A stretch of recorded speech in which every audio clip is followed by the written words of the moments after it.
Ho, everyone who thirsts, come to the waters. And you who have no money, come, buy and eat.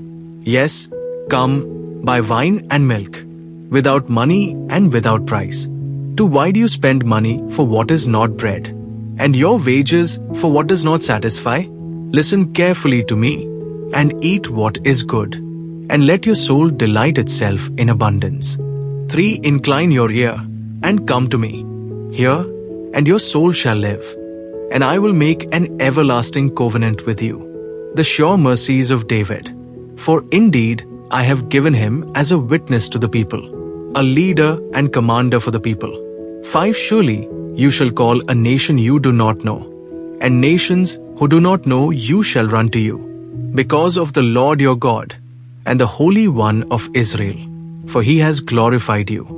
6. Seek the Lord while he may be found. Call upon him while he is near. 7. Let the wicked forsake his way, and the unrighteous man his thoughts.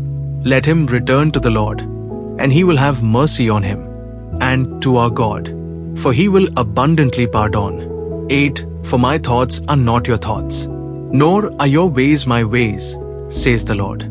9. For as the heavens are higher than the earth, so are my ways higher than your ways, and my thoughts than your thoughts.